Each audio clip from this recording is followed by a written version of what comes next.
Comment arrêter d'être une éponge émotionnelle? Donc avant d'aller plus loin, je t'invite à cliquer sur le bouton s'abonner juste en dessous de cette vidéo pour rejoindre une communauté d'hypersensibles sereins et épanouis déjà abonnés à la chaîne YouTube. Donc bonjour, c'est Gaëlle de la chaîne Sereine Hypersensibilité. Donc t'es-tu déjà senti submergé par les émotions ou l'énergie d'une autre personne? Si tu as déjà ressenti ça, tu sais comment ça peut être déstabilisant et désagréable d'absorber les émotions d'une autre personne. On se sent confus, irritable, désorienté, voire même perdu. Et ça entraîne donc de mauvaises relations avec les autres, mais également avec soi. Pour bien comprendre tout ça, il me semble important de faire la distinction entre l'empathie et la sympathie. La sympathie signifie ressentir avec. La conscience est déplacée de soi vers l'autre. Il y a fusion. C'est la capacité à voir la situation dans le même angle que l'autre personne ou la capacité à reconnaître le point de vue de l'autre comme étant sa propre vérité. Donc il est bien sûr évident d'éviter le jugement, mais ce n'est pas toujours facile. On est aussi là pour reconnaître les émotions d'autrui et les communiquer. L'empathie, par contre, signifie ressentir en dedans. On partage le point de vue d'autrui pour observer ses pensées et ses sentiments. La conscience de soi se place dans la situation d'un autre pour partager son expérience. Il y a là une recherche de compréhension et de conscience. Quand on est empathique, on se connecte avec cette partie de soi qui connaît ce sentiment, qui a déjà en fait ressenti ça. Donc le processus d'identification diffère au niveau de la conscience de soi et du monde. Et ça en fait, ça fait toute la différence. Alors pourquoi les hypersensibles absorbent plus les émotions des autres? Donc les hypersensibles ont tendance à absorber les émotions des autres du fait de cette grande empathie. Tu sens la peur, l'anxiété, le stress des autres et tu prends cela dans ton corps, tu le ressens directement et tu les assimiles comme si c'était en fait ta propre douleur et tes propres symptômes.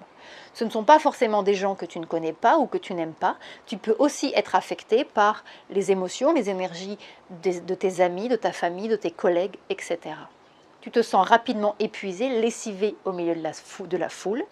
Le bruit, les odeurs et parler de façon excessive peuvent mettre tes nerfs à vif et déclencher de l'anxiété. Tu as souvent besoin d'être seul pour recharger tes batteries et tu es de nature à donner. Tu es généreux, enclin à la spiritualité et à l'écoute. Donc la première chose à faire, c'est d'observer et après d'accueillir ce que tu ressens, ce qui se passe en toi. C'est vraiment la première chose à mettre en place. Donc développer cette capacité à prendre du recul avec ce que tu ressens et après prends l'habitude de te demander comment je me sens là, maintenant tout de suite, comment je me sens, qu'est-ce qui se passe en moi et accueille. J'aime beaucoup cette phrase de Carl Jung qui dit que tout ce à quoi l'on résiste persiste et tout ce que l'on embrasse s'efface. Donc plus tu vas résister à ce que tu ressens, plus tu vas lutter, plus tu vas le rejeter, plus ça va s'amplifier. Donc pose-toi et accueille, sans jugement. Juste sois là et demande-toi ce que tu ressens.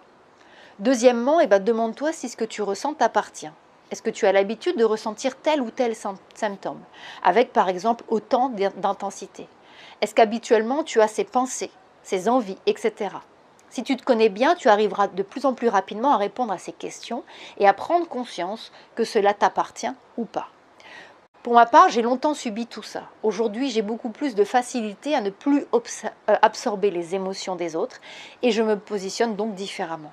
Je le fais plus en conscience et j'ai pu développer ce don pour aider les gens autour de moi, mais sans le subir. Le fait de bien me connaître, d'avoir appris à poser mes limites et d'avoir mis en place plusieurs pratiques, aussi bien pour me protéger que pour me nettoyer, m'ont aidé à mieux vivre les relations avec les autres et du coup avec moi-même. Enfin, respire et apaise-toi. Il y a beaucoup de techniques pour gérer ces ressentis et ces émotions qui passent par le corps. En fait, c'est la clé. Et notamment, la respiration en est une. C'est vraiment une clé importante. C'est un outil qui est toujours avec toi. Et avec de la pratique, ton corps va développer, des réflexes qui vont rapidement te permettre de prendre du recul, de calmer un moment de panique émotionnelle, une confusion, etc. Et surtout de faire les bons choix pour que tu puisses prendre conscience de ce qui se passe en toi et de comment adapter une meilleure réponse pour toi, mais aussi pour les autres.